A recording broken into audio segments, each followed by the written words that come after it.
कलकत्ता की भूमि पर पहली बार आना हुआ कथा कहने के लिए। ऐसे पूज्य पिताजी की कई कथाएं हुई यहाँ पर, एक आध कथा में आने का अवसर भी मिला और भद्रकाली मैया के काली घाट पर दर्शन करने के लिए आने का भी अवसर कई बार प्राप्त हुआ।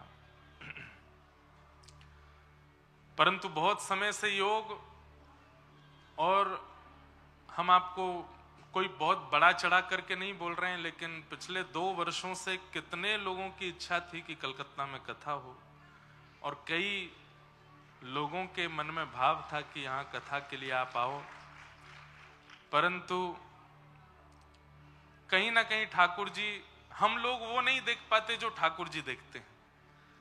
हमें ऐसा लगता है कि उनके यहाँ आपको आना चाहिए या उनके यहाँ आपको कथा करनी चाहिए, वो अच्छी जगह है, वहां आना चाहिए। पर सब चीज है, ठाकुर जी जहां जाना चाहें वहां पहुंच जाते हैं।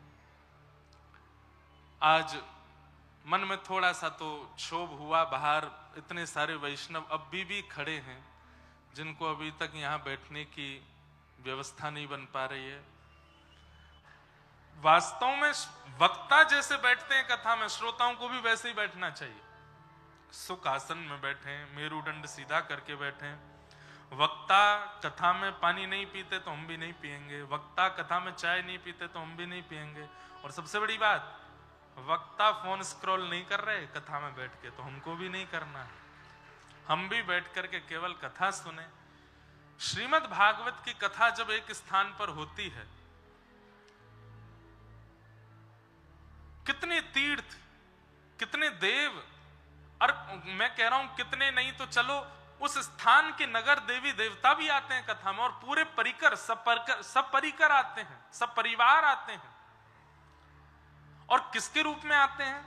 श्रोताओं के रूप में ही आते हैं। अब कोई व्यक्ति यहां काली घाट के पास से आया होगा तो काली घाट के जितने भी, काली मैया के जितने भी परिकर हैं वो सब उसके चित्त में बैठ करके आए होंगे। उसके चित्त में जगह नहीं मिली होगी तो और कोई भी आसपास से आया होगा तो उसके अंदर बैठ के आए होंगे। रामकृष्ण परमहंस जी, स्वामी विवेकानंद जी, गंगा मैया, कितने तीर्थ हैं आपके कलकत्ता में। ये सारे तीर्थ आप सब श्रोताओं के चित्त में बैठ करके कथा में आते हैं। गंगा जी में साल भर लोग स्नान करते हैं, अपने पापों को धुलते हैं, तो गंगा जी बोलती मैं कहां जाऊं पाप धुलने के लिए। तो जब कोई गंगा घाट से कथा सुनने के लिए आता है तो श्री गंगा जी उसके चित्त में विराजमान होकर आती हैं। जितने लोगों के पाप हमने अपने अंदर धारण किए, कथा से उनका मार्जन हो जाए, कथा से वो पवित्र हो जाएं, ऐसी भावना है। आज के दिन सरस्वती जी का प्रादुर्भाव भी है, और एक प्रकार से सरस्वती जी आज के दिन छुट्टी लेती हैं। सरस्वती जी कहती हैं पूरा ब्रह्मांड मेरे कारण चल रहा है, 24 घंटा और 365 दिन हम काम पे लगी रहती हैं। तो आज के दिन ग्रंथों का, वाद्यों का, संगीत के सुंदर सुंदर यंत्रों का और सरस्वती जी का पूजन करके उनको विश्राम दिलाया जाता है। घर जाइएगा लौट करके यहां से, और जो भी सदग्रंथ आपके घर पर हों उनको आज बढ़िया पूजन करके, पुष्प अर्पित करके, सुंदर एक वस्त्र से ढक करके उनको शयन कराइएगा। पंचमी, षष्ठी और सप्तमी 3 दिन तक सरस्वती जी शयन करती हैं। इसलिए हमारे यहाँ आप लोगों ने शायद बचपन में अनुभव किया हो, बसंत पंचमी वाले दिन पढ़ने नहीं देते थे, आज पढ़ो नहीं। कई बार मन में आता था कि भाई आज क्यों ना पढ़ें। आज के दिन इसलिए नहीं पढ़ते क्योंकि सरस्वती जी शयन में, वैसे आज ही के दिन, 3 दिन, आज कल और परसों 3 दिन सरस्वती जी शयन में रहती हैं। अब इसमें एक बात है, पुराना विषय आप पढ़ सकते हो, नया नहीं पढ़ना चाहिए, कुछ नवीन। उसमें कारण क्या है? नया पढ़ लोगे दिक्कत नहीं है, पर एक प्रकार से आप बिना सरस्वती जी की जागृत अवस्था में कुछ ग्रहण करना चाहोगे तो लाभकारी नहीं होगा। इसलिए हमारे आचार्यों ने इन 3 दिवस को मौखिक अध्ययन में विभाजित किया। बोलो, वाणी से अध्ययन कर लो, पर नया विषय मत पढ़ो। इसलिए सरस्वती जी विश्राम में चली जाती। बसंत पंचमी वाला दिन जब हम लोग स्कूल में होते तो बहुत अच्छा लगता था हमको। अपने स्कूल बैग में से सारी किताबें निकाल करके उन पर मालाएं चढ़ा देते थे। और आज के दिन ना ट्यूशन टीचर पढ़ा सकता है, आज के दिन ना माता जी कह सकती है पढ़ो, पिताजी भी। और जबकि ये एग्जाम का ही टाइम होता था, अब एग्जाम आने वाले कुछ दिन में। आज के दिन हम सरस्वती जी तो क्या छुट्टी मनाती, विद्यार्थी ज्यादा छुट्टी मनाते। संडे से भी अच्छा है, सरस्वती जी विश्राम में रहती। इसलिए ये 3 दिन तक सरस्वती जी का विश्राम उत्सव मनाया जाता है कि वो विश्राम में। दूसरी बात, आज के दिन यदि कोई व्यक्ति सरस्वती जी से प्रार्थना करे कि हे सरस्वती मैया, आप मेरे कंठ पर, मेरी जिह्वा पर विराजमान होकर के वही कहवाइए, वही बुलवाइए या वही वचन शब्द प्रकट करवाइए जिससे मेरा कल्याण हो, तो हो सकता है कि आज के बाद अनर्गल प्रलाप या जिससे आपका हनन हो, ऐसी वाणी का आप कभी प्रयोग ही ना करो। सरस्वती जी कृपा करती हैं। तो ऐसा मधुर दिवस है। 2 कारण सुन लिए। तीसरा कारण, वसंत पंचमी के दिन, आज ही के दिन महाप्रभु जगन्नाथ जी के रथ का निर्माण होना प्रारंभ हो जाता है। आज प्रथम पूजन होता है उन लकड़ियों का जिनसे श्री जगन्नाथ महाप्रभु जी का रथ बनने वाला है। और 3 प्रमुख लकड़ियों को जगन्नाथ मंदिर के सन्मुख रख के श्री बलभद्र जी, सुभद्रा जी और श्री जगन्नाथ जी का जो रथ निर्माण होना है, वो आज उसका पूजन हो जाता है। और आज ही से शुभ कार्य होने प्रारंभ हो जाते हैं। जगन्नाथ जी के मधुर उत्सव मनाए जाते हैं आज ही के दिन से। आज ही के दिन हमारे वृंदावन का प्रकाश हुआ। क्या हुआ? प्रकाश। वृंदावन का प्रादुर्भाव नहीं हुआ आज, आज के दिन वृंदावन का प्रकाश हुआ। मतलब वृंदावन क्या है ये लोगों को पता चलना प्रारंभ हुआ आज ही के दिन। क्यों? क्योंकि आज ही के दिन हमारे वृंदावन के सप्त नदियों के प्रथम ठाकुर श्री राधा गोविंद देव प्रभु प्रकट हुए। श्री राधा गोविंद देव की। यहां पीछे 1 2 3 4 5 6 7 सप्तनिधि बनाए तो हैं, तो बिहारी जी 2 बार आ गए हैं, बीच में भी वहां पे भी राधा रमन जी नहीं आए हैं, तो संभवतः यहां राधा रमन जी आएंगे बीच में। तो इनमें गोविंद देव जी कहाँ हैं? सबरे एक जैसे ही हैं। तो ये वाले जो हैं ये गोविंद देव जी हैं। और गोविंद देव जी का गौड़िया वैष्णव तिलक होता है यहाँ पे, तो हमको पता चल जाती। गोविंद देव जी, गोपीनाथ जी और मदन मोहन जी और श्री राधा रमन जी, ये 4 गौड़िया वैष्णव तिलक में हैं। तो गोविंद देव जी का आज के दिन प्रादुर्भाव हुआ। इसी बंगाल की भूमि का कितना बड़ा योगदान है। अब देखो, वैसे तो अनेक आचार्यों ने वृंदावन की महिमा बढ़ाने में अपना अपना योगदान प्रदान किया। श्री हितरवंश महाप्रभु ने भी किया, श्री स्वामी श्री हरदास जी महाराज ने भी किया, चेतन महाप्रभु ने तो जाके वृंदावन की खोज की ही है। लेकिन वृंदावन प्रकाशित हुआ श्री गोविंद देव जी के आने से। बहुत ध्यान से सुनिएगा सब लोग। हमारे वृंदावन के सप्त निधियों में सबसे पहले ठाकुर यदि वृंदावन में प्रकट हुए तो वो गोविंद देव प्रकट हुए। कथा आती है श्रीमद् भागवत के महात्म्य में कि जब भगवान के परपौत्र वज्रनाभ आए द्वारिका से वृंदावन, भगवान अपनी लीला पूरी करके चले गए, तो भगवान के परपौत्र वज्रनाभ 16,100 भगवान की पटरानियों को लेकर के वृंदावन आ गए। वे रानियां इतनी व्याकुल रहती थीं कृष्ण विरह में, तब वज्रनाभ ने विचार किया मैं क्या करूं जिससे मेरी माताओं का शोक दूर हो। ये 24 घंटे ठाकुर जी को याद करती रहती हैं। तब उन्होंने ठाकुर जी के 3 विग्रहों का निर्माण करवाया, गोविंद देव, मदन मोहन और श्री गोपीनाथ। तो जैसे ही गोविंद देव जी प्रकट हुए, माताओं ने घूंघट कर लिया और मानो जैसे ऐसा लगा कि प्रत्यक्ष श्याम सुंदर सामने आ गए। वही गोविंद देव जी कालांतर में भूमिगत हो गए, वृंदावन की भूमि के अंदर विराजमान हो गए। फिर इसी बंगाल की भूमि से मैं नाम भूल रहा हूं गांव का, श्री रूप सनातन गोस्वामी जी का गांव, राम के लिए एक स्थान है पश्चिम बंगाल में।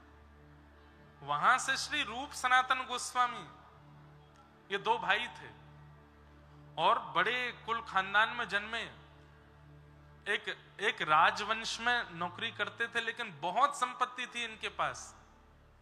श्री चैतन्य महाप्रभु का ऐसा सत्संग प्राप्त हुआ, सब छोड़ करके वृंदावन चले गए। तब श्री रूप गोस्वामी पाद, उन्होंने यमुना तट पर बैठ करके ऐसा भजन किया कि एक दिन रात्रि स्वप्न में छोटे से ग्वारिया बनकर के ठाकुर जी चित्त में आ गए और आकर के मानो इनको स्वप्न में लेकर के गए एक मिट्टी के टीले के ऊपर, और जाकर के मानो आज्ञा करी मैं यहीं बैठा हूं, मुंह को यहां से निकारो। तब आप सुबह उठ करके उस मिट्टी के टीले को खोजने लगे। तभी एक ग्वारिया बालक ने कहा कि मेरी गैया रोज या टीले पे जाए के बिना हाथ लगाए सबरे थनन से दूध निकाल दे। कहां दूध निकाले? उस स्थान को जाकर के जब देखा, मिट्टी को दूर किया, तो वहीं से हमारे ठाकुर जी के प्रथम निधि स्वरूप श्री राधा गोविंद देव प्रभु प्रकट हो गए। आज जयपुर में विराजमान है। मुगलों के आक्रमण के कारण ठाकुर जी ने आज्ञा की कि मोकू यहां से कहीं और लेके चलो। तब ठाकुर जी को जयपुर लेकर के गए और आज भी ठाकुर जी श्री जयपुर में विराजमान है, श्री राधा गोविंद देव प्रभु। तो आज उनका जन्मोत्सव भी है, आज ठाकुर जी का प्राकट्य उत्सव भी है।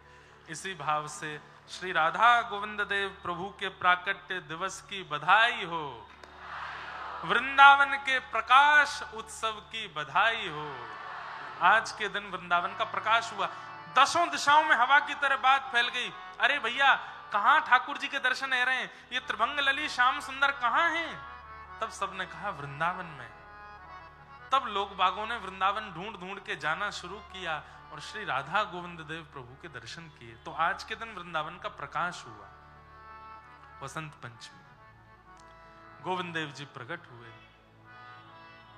और क्या हुआ आज ही के दिन, वसंत पंचमी के दिन,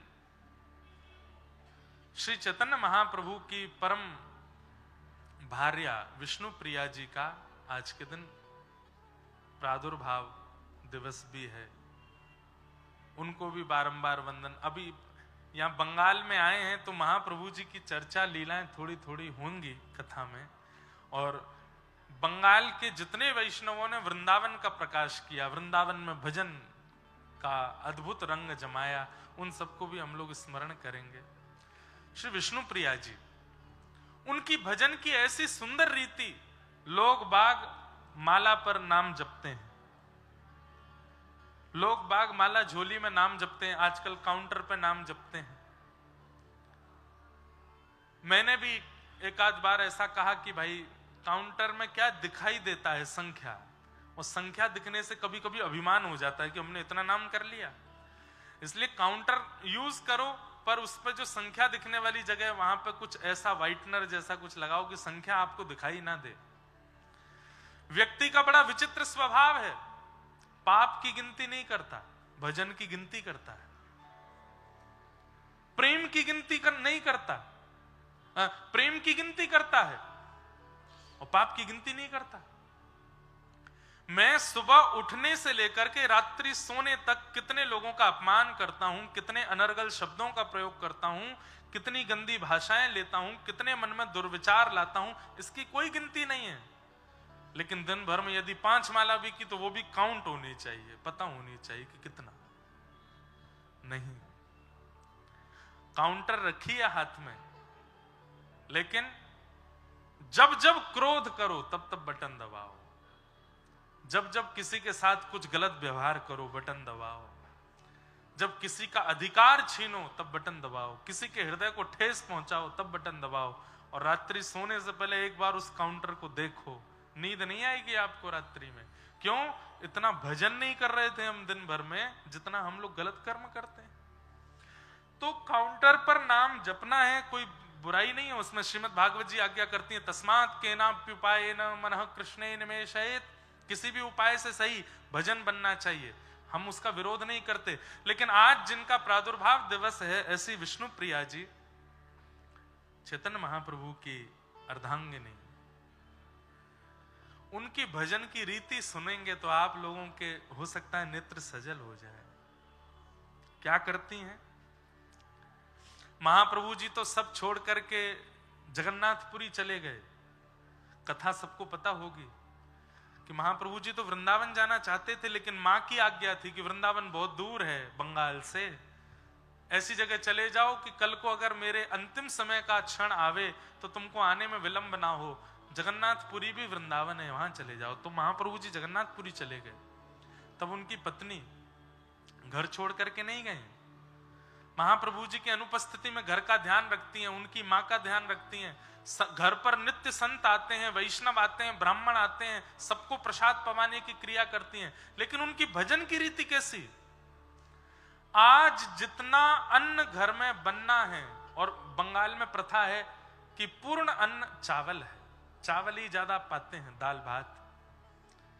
महाप्रभु जी की भार्या वो एक पात्र में आज जितने चावल बनने उतने चावल के दाने रखती हैं, और प्रत्येक चावल को उठाती हैं और नाम जप करती हैं और उसको दूसरे पात्र में धरती जाती हैं, जब तक संपूर्ण चावल जो आज बन, कितने लोगों का प्रसाद बनना है? सैकड़ों तो महात्मा आने वाले हैं, सैकड़ों वैष्णव आने वाले हैं, ठाकुर जी की भोग प्रसादी बनने वाली है। कोई 2-4 मुट्ठी चावल नहीं, परात भर के चावल होती थी। एक एक दाने को उठा करके ठाकुर जी का नाम गुणगान करते हुए उन चावलों पर नाम जप करती, फिर उन चावलों को धो करके सिद्ध करके ठाकुर जी को प्रसाद पवाती। ठाकुर जी के प्रसाद के बाद ठाकुर जी का भोग संतों में वितरण करवाती, माता जी को पवाती, सबको पवाने के बाद जो शेष बचता वो स्वयं पाती। ऐसा भजन विष्णु प्रिया जी का। हम कर सकते हैं ऐसा? यहां 16 माला हमारी रोज हो जाती है तो हम लोग इंसान को इंसान नहीं समझते, वो असुर बन जाता है हमारे लिए। हम सबसे श्रेष्ठ हैं क्योंकि 16 माला हमारी रोज हो रही हैं। और यहां असंख्य अन्न के दाने, भात के दाने, चावल के दानों पर नाम जप करके पूरे विश्व को पवाने वाली ऐसी विष्णु प्रिया जी इसी बंगाल की भूमि पर आज के दिन प्रकट हुए। वसंत पंचमी, कम से कम जितनी रोटी हम पाते हैं, उत्तर भारत के लोगों के लिए तो थोड़ा इजी हो जाएगा क्योंकि वहां रोटी पाते हैं। जितनी रोटी पाते हैं, प्रत्येक रोटी पर कम से कम आपको 10 माला तो करनी चाहिए ठाकुर जी के नाम की। काउंटिंग करो सुबह से शाम तक, सुबह नाश्ता से लेकर रात्रि तक कितना पाते हैं आप लोग, और उतने का आंकड़ा लगा करके उतना भजन तो बनना ही चाहिए। तो ही वो अन्न आपकी बुद्धि सुधारेगा, मन सुधारेगा, नहीं तो विकृत करने में कोई कसर नहीं छोड़ेगा। बंगाल के लोगों के लिए कठिन इसलिए हो जाएगा, उनको तो एक एक दाना गिनना पड़ेगा। यहाँ तो भात खाते हैं और उतना ही भात खाओ जितना भजन बने आपसे। लेकिन उसमें ऐसा कर सकते हो आप कि भात दाल के साथ मिला लो तो छोटे छोटे लड्डू बन जाएंगे। कम से कम उनके अब ज्यादा पाते हैं तो 108 लड्डू बनाओ, प्रत्येक लड्डू को पाते समय ठाकुर जी का स्मरण करो। वो अन्न मन को विकृत नहीं, ये जैसा होवे अन्न वैसा होवे मन, वो वाली बात जो है। जब अन्न ही साक्षात जगन्नाथ हो गए हैं, जब अन्न ही साक्षात महाप्रभु जी का अरे वो अन्न नहीं रहेगा, वो प्रसाद नहीं रहेगा, वो महाप्रसाद हो जाएगा। और महाप्रसादे गोविंदे, महाप्रसाद गोविंद का स्वरूप हो जाता है। वो बुद्धि विकृत नहीं करता, बुद्धि को श्रेष्ठ बनाता है। तो आज विष्णु प्रिया माता जी का भी प्रादुर्भाव दिवस। बाजन लागेरी ढप आज बाजन लागेरी। आप कहेंगे महाराज जी आज से क्यों शुरू हो गया? 40 दिन की होली होती है व्रजमंडल में, कितने दिन की? अब तो देखो रात हो गई, अब जाके गुलाल मत लगाना, पर ये तो सुबह ही लगाना था। आज के दिन गुलाल लगाते हैं ठाकुर जी को। जो लगा के आए उनको बहुत बहुत शुभकामना, जो नहीं लगा के आए अब तो कुछ हो नहीं सकता, कल लगा देना। और वैसे तो व्रज के उपासक तो आज से लेके 40 दिन तक रोज लगाए, हमारे गिरधर लाल जी रोज लगाएंगे, रोज थोड़ा थोड़ा गुलाल, और संध्या में लगभग 5-6 बजे फिर गुलाल हटा लिया जाता है। इन 40 दिनों में ठाकुर जी सहज हो जाते हैं सबके लिए, इतने सहज हो जाते हैं, जितने अपरस के नियम, जितने ठाकुर जी की सेवा में ये नियम है, छू नहीं सकते, ये नहीं कर सकते, वो नहीं, इन 40 दिनों में ठाकुर जी अपने भवन से निकल के बाहर आ जाते हैं, बोले जाको जैसो मन हो मेरे संग आनंद करे। ये 40 दिन ठाकुर जी अति सहज हो जाते हैं। इसलिए इन 40 दिनों को होली का मतलब क्या है? आज के दिन गुलाल लगा करके हम ठाकुर जी से कहते हैं, नाथ अब तक जो होना था सब हो लिया, कल तक मैंने जो किया सब हो लिया, अब नहीं करूंगा।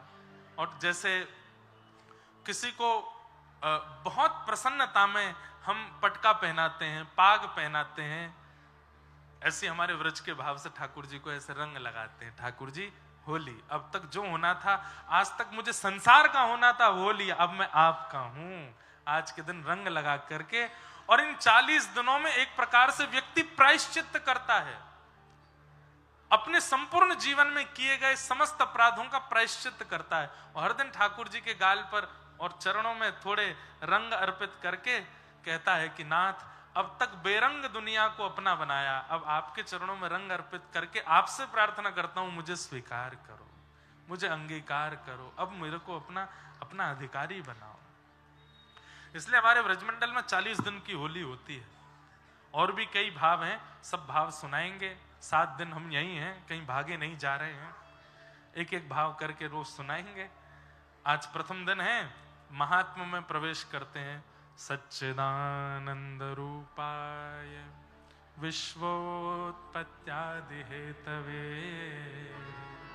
तापत्रय विनाशाय श्री कृष्णाय वयं नमः। ये महात्म का पहला श्लोक है, भागवत जी का पहला श्लोक नहीं है। भागवत जी का पहला श्लोक कल प्रारंभ होगा। आज पहले दिन के कथा में नियमित रूप से महत्व सुनाया जाता है, महात्म सुनाया जाता है। भागवत जी का महात्म क्या है, बहुत ध्यान से सब लोग सुनिए। 3 रूप हैं भगवान के, सत्य, चैतन्य और आनंद। सबसे पहली बात, ठाकुर जी सत्य हैं, जिन्हें कोई असत्य ना ठहरा सके, या फिर ऐसा कहें जो एकमात्र सत्य है, बाकी सब झूठा है संसार में, वो सत्य हैं ठाकुर जी। सत्य का परिचय कई लोग यहां पर 35-40 वर्ष से ऊपर की अवस्था के बैठे हैं, ये लोग इस बात को जान चुके हैं कि संसार में सत्य कुछ भी नहीं है। जिसको बहुत वर्षों तक अपना माना, वो भी एक समय पर आकर के अपना नहीं रहता। जिस परिवार, जिस खानदान, जिस मित्र को, जिस पड़ोसी को, जिस रिश्तेदार को, या जिस भी व्यक्ति को आपने अपना मनाने का प्रयास किया, एक समय आकर के यह निश्चित हो जाता है कि वो अपना था ही नहीं। अच्छा, एक बात, अगर उस व्यक्ति से संसारी संबंध है तो ये बात स्पष्ट हो जाएगी कि वो अपना नहीं, लेकिन उस व्यक्ति से आध्यात्मिक संबंध है तो जीवन भर निकल जाएगा, लेकिन वो आपके प्रति सत्य ही रहेगा, उसके प्रति कभी असत्य भाव नहीं आ सकता। इसलिए हम तो कहते हैं कि बिचौलिया आध्यात्मिकता को रखो, भजन को रखो, चाहे विवाह कीजिए, पत्नी को, पति को, इनको भी इसी संबंध से स्वीकार करो कि भैया हमको हमारे साथ भजन करना हो तो रहना, हमारे साथ ठाकुर जी की सेवा करनी हो तो रहना, हमारे साथ कथा सुननी हो, वृंदावन जाना हो तो रहना, पैसा कमाने की बात, संसारी व्यवहार की बात, ये सब बाद में करना। जितने युवा भाई बहन बैठे हैं, पहली बार में जिससे विवाह करने का, संबंध बनाने का भाव प्रस्तावित घर वाले कर दें कि इससे विवाह करना है, सबसे पहले उससे इन्हीं बातों को क्लियर कर लो। आध्यात्मिकता को मध्यस्थ रखते हुए जब आप संबंध में प्रवेश करेंगे, वो संबंध सदा सत्य होगा। लेकिन जहां पर मध्यस्थता धन है, संसारी इच्छाएं हैं, घूमना फिरना व्यसन करना आदि आदि है, तो वहां असत्यता का अनुभव तो होगा। किसी भी संबंध में जाइए, आध्यात्मिकता को मध्यस्थ रखिए। किसी को मित्र बनाते हैं तो उससे भी यही बात करो कि भाई देखो, तुम्हारी हमारी बातचीत होंगी, हम दोनों मिलेंगे तो आध्यात्मिक चर्चा होगी, थोड़ी कथाओं की चर्चा करेंगे। कभी तुम मुझे कोई चरित्र सुनाओ तो वो कहे भैया मुझसे नहीं होगा, तो फिर बहुत अच्छा है ना, ऐसे मित्र से दूरी बना के रखो, जो नहीं कर सकता उससे दूर रहो। आपकी आध्यात्मिक की बातें सुनकर के कोई लड़का या कोई लड़की मना कर दे कि भाई मैं ब्याह नहीं कर पाऊंगी, ये इतना मुझसे नहीं होगा, तो अच्छी बात है ना, ठाकुर जी रक्षा कर रहे हैं आपकी, मत करो उससे विवाह। इन्हीं संबंधों से आध्यात्मिकता को मध्यस्थ रखते हुए संतान की कामना रखो कि हे नाथ, हमें पुत्र हो चाहे पुत्री हो, वो भी हमें इसी भाव से प्राप्त हो कि वो कालांतर में चल करके आपका भजन करे, आपकी कथा सुने, आपके सेवा में रत रहे। भैया आज के आधुनिक भारत में और आधुनिक वर्ल्ड में एक बात मैं आपको कह दूं, मेरी बात बहुत ध्यान से सुनिएगा। पहले माता पिताओं की चिंता होती थी कि बालक पढ़ लिख करके कुछ बन जाए। पहले माता पिताओं की चिंता होती थी इसकी जॉब लग जाए, इसकी नौकरी लग जाए, अच्छा कमाने खाने वाला हो जाए, घर बना ले, अपना परिवार सेटलमेंट कर ले। पर अब इतना आधुनिक संसार हो गया है कि भूखा कोई नहीं रहने वाला है। अनपढ़ गंवार भी कुछ ना कुछ कमा खा लेगा।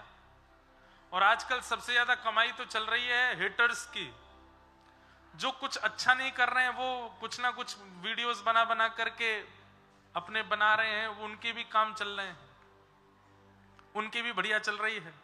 बल्कि क्या बताएं,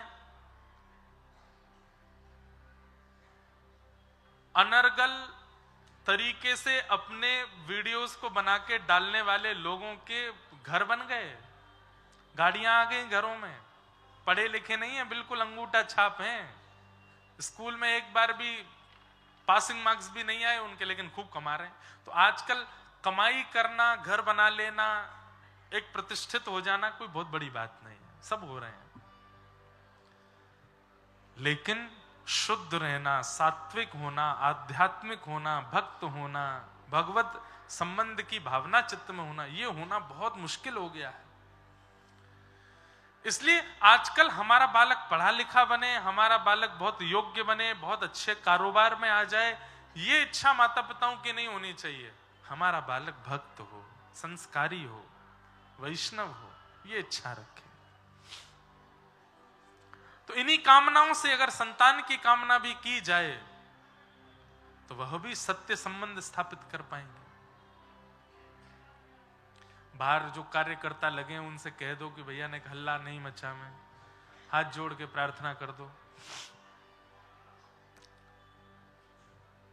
तो भगवान का स्वरूप क्या है? सत्य।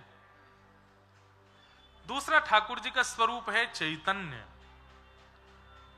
ठाकुर जी कोई एक जड़ वस्तु में विद्यमान नहीं है, वो चैतन्य है, यथा संभव सब जगह है, सब जगह उनकी व्यापकता है। जगन्नाथ महाप्रभु के एक परम भक्त हुए, उनका नाम था बंधु महंती। क्या नाम था? हाँ, बहुत दीनहीन परिवार से थे, ज्यादा संपन्न नहीं थे, ज्यादा संपन्न नहीं, संपन्न थे ही नहीं। ऐसी परिवार की स्थिति थी कि भिक्षा मांग करके पाते थे, और जो आ जाता था उसी में पत्नी बच्चों को पवाते थे। लेकिन इन्होंने अपने घर में एक नियम बना रखा था। क्या? अब एक एक दो दो दिन तक भोजन तो बनता नहीं था घर में, तो पत्नी बच्चे इनसे लड़ते थे कि तुम कुछ करते क्यों नहीं हो। बहुत ध्यान से सुनिएगा, तुम कुछ करते क्यों नहीं हो, तुम्हारे पास कोई काम क्यों नहीं है, तुम कहीं से भोजन की व्यवस्था क्यों नहीं करके लाते। तो बंधु महंती जी अपने घर वालों से बोलते, आएगा, मैं एक काम करता हूं, मुझे एक नौकरी मिली हुई है। बोले क्या नौकरी है? बोले एक व्यक्ति ने मुझसे कहा है हमारे परिवार के नाम से तुम और तुम्हारा पूरा परिवार घर पे बैठ के कीर्तन किया करे तो हम तुम्हारे घर भोजन भिजवा दिया करेंगे। तो अपनी पत्नी बच्चों से बोले कीर्तन करो, कीर्तन करो जितना हो सके। एक दिन हो जाता, रात्रि तक भोजन की व्यवस्था नहीं होती, तो पत्नी बच्चे कहते भोजन तो आया नहीं। बोले कि सेठ जी प्रसन्न नहीं है कीर्तन से, इसलिए नहीं दे रहे भोजन, और करो।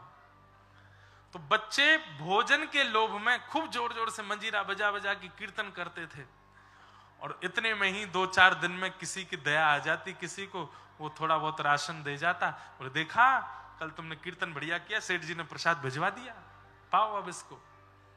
बच्चे लोग पाते, आराम करते, पत्नी भी प्रसन्न हो जाती। फिर भूख लगती तो कहते भजन करोगे तभी आएगा। तो भजन का लोभ दे करके पत्नी बच्चों से भोजन का लोभ दे के भजन करवाते थे। बंधुओं, जिनके घर में बच्चे या फिर संबंधी जन ठाकुर जी का स्मरण नहीं करते, उनको ऐसे बहाने ढूंढने चाहिए भजन करवाने के। हम कह रहे हैं झूठ बोल के ही सही, कह दो उसको, बोले सुन तू चाहता है ना कि तेरा ब्याह उससे हो जाए? बोले हाँ चाहता तो हूं। एक ज्योतिषी जी ने बताया, बोले क्या? बोले दोनों भुजा उठा के उछल उछल के हरि नाम संकीर्तन करेगा तब तेरा ब्याह होगा। मांस मच्छी छोड़ देगा, भगवान का नाम जब शुरू कर देगा, सिर पर ब्रह्म तिलक धारण करेगा, ठाकुर जी का चंदन लगाएगा तो उससे ब्याह होगा। भैया भक्तमाल जी साक्षी हैं इस बात की कि प्रारंभ में नाटक किया था, लेकिन कुछ समय बाद वो असलियत में परिवर्तित हो गया, ठाकुर जी ने उसको स्वीकार कर लिया। एक बात तो बताना ही भूल गया, आज श्री भक्तमाल जी के रचनाकार श्री नाभाजी का भी जन्मोत्सव है, उनका भी प्राकट्य दिवस है। श्री नाभा गोस्वामी जी, जिन्होंने भक्तमाल जी की रचना अपनी गुरु आज्ञा से की। तो अगर घर परिवार खानदान में मित्र में कोई व्यक्ति अगर भजन साधन से दूर है, तो भले झूठ बोल के सही, किसी बात से डरा धमका करके सही, अगर भजन करवाना हो तो करवा लिया कीजिए। राजी राजी करे तो अच्छा, नहीं डरा के करवाओ, कैसे भी करवाओ। भैया बहुत खतरनाक समय आने वाला है, और आप लोग जिस बंगाल की भूमि में रहते हैं, कई बार कमल जहां खिलते हैं आसपास कीचड़ ही होती है।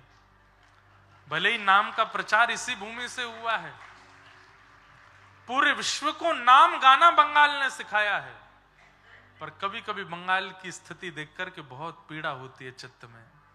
आज भी चैतन्य महाप्रभु की भूमि, आज भी नाम भगवान की भूमि, आज भी गंगा मैया की समुद्र में प्रविष्ट होने वाली गंगा सागर की भूमि, आज भी श्री हमारे भागवत के कपिल देव भगवान की भूमि गौ मांस और गौ रक्त से आज भी रंगित है। ये बहुत बड़ा दुर्भाग्य है।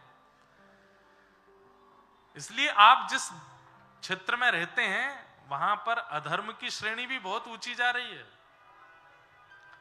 इसलिए हमारी प्रार्थना है, अभी अपने नेत्रों के आगे दिखने वाले जितने लोग हैं उनका कल्याण खुद का भी कर लो, उनका भी करवा दो, क्योंकि आपके बाद का जो समय है वो बहुत खतरनाक होने वाला है, इससे भी ज्यादा भयावह होने वाला है। हम अपना बुढ़ापा, हमारा बुढ़ापा अच्छा नहीं होगा, मतलब अच्छा मतलब वैसे तो कथाएं तो करते रहेंगे, नाम जप आदि तो करते रहेंगे, पर बुढ़ापा अच्छा नहीं मतलब माहौल बहुत खराब हो चुका होगा संसार का। इसलिए अभी जितना हो सके भजन कर लो, नाम कर लो, ठाकुर जी का ध्यान कर लो। तो बंधु महंती जी अपने घर के सदस्यों से झूठ बोल करके, बहाना करवा करके भजन करवाते थे। सब लोग ध्यान से सुनना। पर एक दिन ठाकुर जी ने इनकी ऐसी परीक्षा ली, 1 दिन 2 दिन 4 दिन 5 दिन 10 दिन 15 दिन हो गए, कोई अन्न नहीं आया। बच्चे बोले पिताजी ऐसे कैसे सेठ जी हमारे, मंजीरा बजा बजा के हाथ में घाव हो गए, हम सो नहीं रहे और वो हमारे कीर्तन से प्रसन्न नहीं हो रहे। तब बंधु महंती जी ने एक बात और बोल दी। अब इसको झूठ, मेरे को झूठ शब्द प्रयोग करना अच्छा नहीं लग रहा, ये झूठ नहीं है। जिस बात से या जिस साधन से व्यक्ति भजन में लग रहा हो वो झूठ कैसे हो सकता। तो बंधु महंती जी ने एक नई बात बोली, बोले कि सुनो बहुत हो गई इस सेठ के यहाँ, हमने बहुत काम कर लिया, बहुत कीर्तन कर करके देख लिया, अब इसके यहाँ कीर्तन नहीं करेंगे। तो पत्नी बोली फिर हमारा भोजन पानी कैसे चलेगा। बोले मेरे एक मित्र हैं, सोने का मुकुट पहनते हैं, सोने के कुंडल पहनते हैं, सोने के आभूषण पहनते हैं, पद्मराग के कंगन पहनते हैं, सोने के कड़ूला पहन करके चलते हैं, नासिका में सोने की सुंदर बेसर पहनते हैं। अच्छा, इतने बड़े मित्र हैं आपके और आपने आज तक नहीं बताया हमको, क्या नाम है उनका? बोले मेरा नाम बंधु महंती, उनका नाम दीन बंधु। दीन बंधु नाम है। अच्छा, दीन बंधु, तो फिर देरी किस बात की, चलो उनके पास चलते हैं ना, वो हमारी दीन दशा देख करके कुछ कृपा कर देंगे हम पे। अरे दीन दशा देख के कृपा? जैसे ही जाएंगे महाप्रसाद देंगे, दाल भात देंगे, और दाल भात के साथ में बढ़िया सुंदर छेना पोड़ा भी देंगे, रसगुल्ला भी देंगे। अरे वो तो अन्न के नाथ हैं, प्रेम से लोग उनको जगन्नाथ भी बोलते हैं। अच्छा, जगन्नाथ, वो आपके मित्र हैं? ये वो भगवान जगन्नाथ तो नहीं जिनकी आप कथा सुना? नहीं नहीं नहीं, भगवान नहीं, ये मेरे मित्र हैं, इनका नाम दीन बंधु है, ले चलो ना हमें। पति ने कहा दूरी है, 5 दिन लगेंगे पहुंचने में। पत्नी बच्चे बोले 15 दिन से तो हम भूखे हैं, 5 दिन और सह लेंगे। चलो तो सही, वहां जाके तो दाल भात मिलेगा ना। आहा, अपनी पत्नी बच्चे सबको लेकर के निकल पड़े बंधु महंती। और बस अब पत्नी बच्चे तो प्रतीक्षा कर रहे हैं कि कब हम पहुंचे उनके दीन बंधु जी के पास और वो हमको प्रसाद पवाएं। और यहां बंधु महंती जी के मन में बार बार आ रही है, ठाकुर जी दीनानाथ बस कृपा कर देना, कैसे भी करके महाप्रसाद पवा देना। मैंने झूठ पर झूठ बोले हैं पत्नी से कीर्तन कवाने के लिए, अब आपके धाम लाने के लिए भी झूठ बोला है कि आप मेरे मित्र हो, बस मेरी लाज रखना। 5 दिन बाद जैसे ही पहुंचे जगन्नाथपुरी, आहा, नील चक्र विराजमान, और नील चक्र के ऊपर जब ध्वजा लहराती हुई देखी बंधु महंती जी ने, देवी देखो देखो वो नील चक्र दिख रहा है। बोले हाँ हाँ दिख रहा है, उसी के नीचे ही बैठते मेरे मित्र दीन बंधु। अब तो पत्नी बच्चों में इतनी मतलब जैसे मानो प्रसाद पाने की ऐसी उत्कंठा उत्पन्न हो गई, दौड़ने लगे, भागने लगे, जल्दी चलो, देरी मत करो, पहुंचे हम, तुम्हारे मित्र प्रसाद पवा देंगे। सब लोग इधर देखो,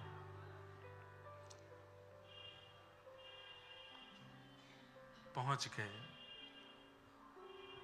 पत्नी बार बार के कहां है तुम्हारे सखा? अरे भीतर तो चलो, अभी दिखाता हूं।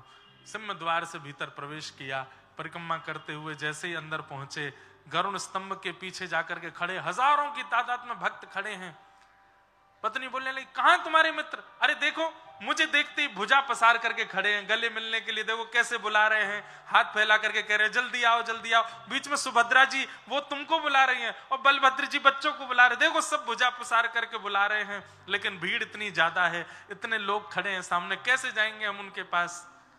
पत्नी बच्चे बोले हाँ भुजा तो पसार रखी है, प्रेम तो करते हैं आपसे, पर भीड़ बहुत ज्यादा है। हाँ देवी अभी भीड़ बहुत है, अभी बाहर चलते हैं, थोड़ी देर बाहर बैठेंगे, जब भीड़ चली जाएगी, बहुत बड़े सेठ हैं दीन बंधु हमारे, मित्र हमारे, पहले सबकी सुन लेंगे, हम तो घर के हैं, मित्र हैं, सबसे मिलने के बाद हमसे मिल लेंगे वो। पत्नी मान गई, हाँ हाँ ठीक है। अब यहाँ तो भीड़ ही खत्म नहीं हो, चलते चलते चलते बच्चे बेचारे थक गए, चल के आए इतनी दूर से, भूखे प्यासे सो गए, बच्चों के सोते ही माँ भी सो गई। और वहां बंधु महंती जी हाथ जोड़ करके बस नेत्रों से आंसू बहा रहे हैं, जगन्नाथ जी बस कृपा कर दो, कैसे भी करके मेरी पत्नी और बच्चों के चित्त में जो ये विश्वास मैंने प्रकट कर दिया है, इस पर मोहर लगा दीजिएगा, नहीं तो अगर कहीं इनको पता चला कि आप परमात्मा हो, मेरे मित्र नहीं हो, तो ये आपका भजन करना बंद कर देंगे, और बस थोड़ा सा प्रसाद पवा देना। मंदिर बंद हो गया। बंधु महंती जी को बस चिंता है आज की रात भी निकल जाएगी, पर दिन में क्या होगा। मंदिर से सब लोग वहां से चले गए, बंधु महंती जी पीछे अपनी पत्नी बच्चों को संग लेके चिंता में बैठे हैं, नील चक्र की ओर देख रहे हैं। ठाकुर जी को दया आ गई, और तुरंत ठाकुर जी महाप्रभु जगन्नाथ जी अपने रत्न वेदी से उतर करके बाहर आए, मंडप से निकल के सीधे रसोई घर में गए, अपने गले का फेंटा लेकर के कमर पे बांधा और ढूंढने लगे कहां है सामग्री। स्वर्ण का थाल जिसमें महाप्रभु जी प्रसाद पाते हैं, उस थाल को लेकर के हंडियों से सुंदर महाप्रसाद, उसमें दाल मां और कटहल की सब्जी और जितने सामग्री महाप्रसाद में बनती हैं, सब सामग्रियां तैयार करके, लड्डू पेड़ा आदि सब बिल्कुल जमा करके, खूब सारा प्रसादी लेकर के और बिल्कुल अपने कमर पर अपने कंधे पर रख करके, और ठाकुर जी एक रूप बदल करके कमर पर हाथ धर के और मंदिर के चारों ओर ढूंढने लगे, अरे भैया कोई बंधु महंती नाम का भक्त है क्या? बंधु महंत जी ने जैसे नाम सुना, बोले मेरा नाम कौन बुला रहा है? तभी दूर से देखा, नील वर्ण है, ऊंचा कद है और यहां थाल लिए बिल्कुल कंधे पे लिए ढूंढ रहे हैं। सुनसान रात्रि का समय, सब सो चुके हैं। बंधु महंती जी बोले, भैया मैं ही हूं बंधु महंती। बोले चल चल, झूठ बोलता है, तू कैसे बंधु महंती हो सकता है? अरे नहीं, मैं ही बंधु महंती हूं, पर आपको मेरा नाम कैसे पता? अरे क्या बताऊं, मैं महाप्रभु जगन्नाथ जी की सेवा में रहता हूं, सेवा करके अपने घर चला गया, रात्रि में जाके जैसे सोया तो महाप्रभु जी स्वप्न में आ गए। स्वयं जगन्नाथ जी बोल रहे हैं, महाप्रभु जी स्वप्न में आए और स्वप्न में आकर के अपने सुदर्शन चक्र को मुझे दिखाने लगे। बोले मेरा सखा आया है, मेरा मित्र बंधु महंती आया और अभी तक भूखा बैठा है, उसको किसी ने महाप्रसाद नहीं पवाया, तुम जाके उसको महाप्रसाद पवाओ, नहीं तो मेरा सुदर्शन चक्र चला कर जल करके पूरे तीर्थ क्षेत्र में जितने लोग हैं सबका वध कर देगा। डर के मारे भैया मैं तो आया हूं, पर तुम सखा तो लगते नहीं उनके। बंधु महंती जी रोने लगे, बोले मैं ही सखा हूं, मैंने उनको हृदय से सखा माना। अच्छा तुम सखा हो? बोले हाँ। तो पूरे विश्व को पता है कि उनका नाम जगन्नाथ है, लेकिन उन्होंने मुझे स्वप्न में बताया था कि तुम इन्हें किसी और नाम से पुकारते हो, वो नाम बताओ। बंधु महंती जी बोले दीन बंधु। जैसे ही कहा दीन बंधु, ठाकुर जी थाल लेकर, अरे हाँ यही तो नाम है उनका, यही तो नाम बताया था। पूरा विश्व उनको जगन्नाथ कहता है, पर वो स्वप्न में बोल के गए थे, मेरा मित्र बंधु महंती मुझे दीन बंधु बोलता है। बंधु महंती जी बोले सच में उन्होंने आपसे स्वप्न में कहा कि मैं उनका सखा हूं? बोले हाँ मुझे बोल के गए। बोले एक बात सुनेंगे? बोले क्या? मेरी पत्नी बच्चों को बता दोगे यही बात बिल्कुल कि मैं उनका सखा हूं, ऐसा उन्होंने बताया। पत्नी बच्चों को उठाया रात्रि में और देखो देखो कौन आया, और इनको पूरी बात बताओ, बस इनके चित्त में ये विश्वास प्रकट करा दो कि वो मुझे अपना सखा मानते हैं। बोले कि हाँ उन्होंने सखा माना है और ये प्रसादी भेजी है। प्रसादी पे से वस्त्र हटाया, आहा इतना प्रसाद, अद्भुत प्रसाद। बंधु महंती जी और पूरा परिवार ठाकुर श्री जगन्नाथ जी के निज थाल में बैठ करके पा रहे हैं। और इतने में जगन्नाथ जी बोले अच्छा मैं चलता हूं, मेरे जाने का समय हो गया, सुबह उठ करके थाल धो धा करके भीतर दे जाना, ठाकुर जी का है। बंधु महंती जी बोले ठीक है। ठाकुर जी जाकर के व्यवस्थित हो गए। यहां सुबह जैसे ही द्वार खुले और ठाकुर जी का मंगला भोग लाने के लिए थाल ढूंढा गया, थाल ही नहीं मिले। कैसे ठाकुर जी खेलते हैं। पूरे जगन्नाथपुरी में हल्ला हो गया, ठाकुर जी का रत्न थाल खो गया, ठाकुर जी का रत्न थाल किसी ने चुरा लिया। इतने में बंधु महंती जी बढ़िया मांज मूंज करके, बढ़िया साफ करके और सिर पर धर के थाल लेकर के आ रहे थे। जैसी थाल पर दृष्टि पड़ी, सब पुजारी दौड़े, ए तो जगन्नाथ महाप्रभु का थाल है, तुम कहां से लेकर के गए? बोले रात में इसी में तो महाप्रसाद पाया था हमने। एक पुजारी जी थे लंबे से चौड़े से, नीले नीले से, वही दे के गए। पुजारियों ने कहा ये झूठ बोल रहा है, ये चोरी करके थाल भागा, लेकिन श्री क्षेत्र से बाहर जाने पर कोई अड़चन आ गई होगी इसलिए वापस करने आ गया है, इसको पकड़ लो, बंदी बना लो। पकड़ करके बंदी बना करके खूब मारा, इतना मारा इतना मारा। बोले चोर चोरी करता है। बंधु महंती जी के तो नेत्र बंद हो गए। वाह जगन्नाथ महाप्रभु, बड़ी कृपा, बड़ी कृपा। रात में आकर के मुझे महाप्रसाद पवाते हो, अपना सखा बताते हो, अपने थाल में भोजन कराते हो, खुद ही कह जाते हो कि सुबह आके दे जाना, और मैं देने आया तो मेरी पिटाई करवा रहे हो। ठाकुर जी ने तुरंत पुरी के राजा को स्वप्न आदेश किया कि मेरा सखा है बंधु महंती, उसको पुजारी लोग मार रहे हैं, तुम जाकर के अभी रोको और उसको जो दंड दिया है, उसको जो पीड़ा दी है, उसकी भरपाई करो। बोले क्या? आज के बाद जब तक जगन्नाथपुरी में मैं विराजमान हूं तब तक हमारे मंदिर में जितनी चढ़ोतरी आती है, जितना धन आता है, जितनी संपत्ति आती है, सबका कारोबार देखने की जिम्मेवारी बंधु मेहनती को दे दो। आज तक उनका परिवार उस सेवा को कर रहा है। तब राजा ने आकर के, बंधु मेहनती जी को अभी तक नहीं पता, वो वही ढूंढ रहे हैं वो लंबे कद वाले पुजारी जी कहाँ हैं। तब राजा ने आके कहा वो लंबे कद वाले कोई पुजारी नहीं है, तो स्वयं जगन्नाथ जी आए थे प्रसाद पवाने के लिए। आहा,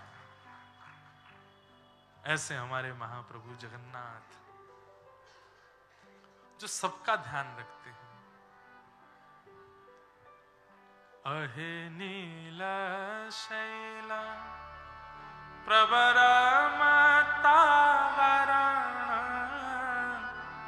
प्रबल मतावरण मुआरत नलनी बनकु कर दलन अहे नील शैला कहे साल बेग हीन जाति रे मुयमन कहे साल बेग हीन जाति रे मुजमन श्रीरंगा चरण तल करु अपन अहे नील शैला। ऐसे महाप्रभु जगन्नाथ, श्री जगन्नाथ महाप्रभु चैतन्य है भगवान। उनको धातु में या जड़ वस्तु में आप मत देखिए, वो सर्वत्र हैं, विद्यमान हैं। बस आपके प्रेम भाव से उनको एक बार पुकार लिया जाए, वो प्रकट होने को तैयार है। वो सत्य हैं, वो चैतन्य हैं और वो आनंद है। अब आप लोग यहां बैठे हो, हम तो यहां 4 सवा 4 बजे आए, लोग बाग 3 बजे से बैठे हैं 2 बजे से 11 बजे से। कई लोग यहां बैठे हैं सुबह 10 बजे से, 9 बजे से, 8 बजे से।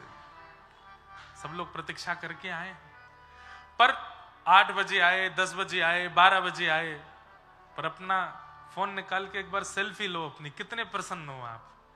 इतनी प्रतीक्षा अगर किसी और व्यवहार में की होती तो आप इतने प्रसन्न नहीं होते। यहां इतने प्रसन्न क्यों हो? क्योंकि ये वस्तु प्रसन्नता नहीं, सुख नहीं, ये आनंद दे रही है। ये आनंद है और यही आनंद श्री कृष्ण है। तू न संभाले तो हमें कौन संभाले, हे तू न संभाले तो हमें कौन संभाले, हे जगन्नाथ। हमारे पीछे का ये भाई, ये कलकत्ता वाले बेताल होते हैं तो समझ में नहीं आती बात। संगीत के भी बड़े बड़े मूर्धन्य यहाँ हुए हैं, ताल में गाओ। जगन्नाथ चक्का नैन, जगन्नाथ चक्का नैन, नीलाचल वारे तू न संभाले तो हमें कौन संभाले, हो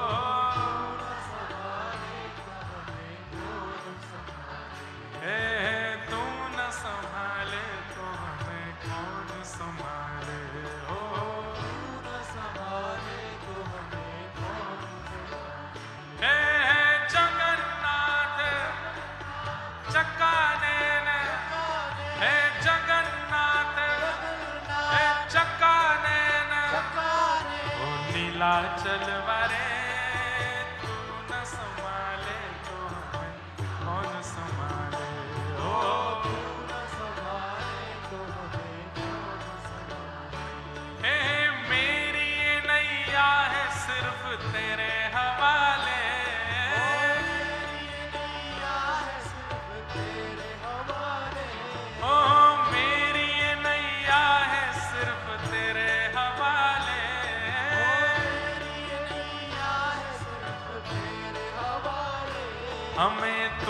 संभाले तो हमें कौन संभाले, तू न संभाले तो हमें कौन संभाले। हाँ तू न संभाले तो हमें कौन संभाले, ओ तू न संभाले तो हमें कौन जय हो हे श्री जगन्नाथ महाप्रभु की। संभाले। सब लोग बैठ जाओ। ऐसे बंधु मेहनती के ऊपर कृपा करते हैं, क्यों? क्योंकि ठाकुर जी आनंद स्वरूप हैं, आनंद प्रदान करते हैं। सच्चिदानंद रूपाय विश्वोत्पत्त्यादिहेतवे, विश्व की उत्पत्ति, पालन और संहार के जो हेतु हैं। तापत्रय विनाशाय, 3 प्रकार के तापों का जो विनाश करते हैं, ऐसे श्री कृष्णाय वयं नमः, ऐसे श्री कृष्ण को हम बारंबार प्रणाम करते हैं। बंधुओं, अज्ञानध्वांत विध्वंस कोटि सूर्य समप्रभ, सूताख्या हि कथा सारम मम कर्ण रसायनम, चिंतामणिर्लोक सुखम सुरुद्रुः स्वर्ग संपदम, प्रयच्छति गुरु प्रीतो वैकुंठम योगी दुर्लभम। थोड़ी देर बिल्कुल शांति से बैठ के कथा सुनो, उसके बाद कथा को विश्राम की ओर ले चलेंगे, महात्मा का प्रसंग पूरा करें। महात्मा में एक बहुत सुंदर बात बताई है, बहुत बिल्कुल ध्यान से सुनेंगे सब लोग। प्रयच्छति गुरु प्रीतो वैकुंठम योगी दुर्लभम। एक बात सदैव याद रखिएगा, ठाकुर जी की प्रसन्नता महत्वपूर्ण है, धाम की प्रसन्नता महत्वपूर्ण है, नाम की प्रसन्नता। आप नाम करते हैं तो ठाकुर जी का नाम भी प्रसन्न होता है, जब धाम जाते हैं तो धाम प्रसन्न होता है। ठाकुर जी की सेवा करते हैं, प्रसाद पवाते हैं, ठाकुर जी प्रसन्न होते हैं। पर इन सबसे भी अधिक श्रेष्ठ है ठाकुर जी की राह दिखाने वाले गुरु आपसे प्रसन्न हो जाए, गुरु की प्रसन्नता। बुरा नहीं मानिएगा, गुरु यदि प्रसन्न नहीं है तो ठाकुर जी कैसे प्रसन्न होंगे?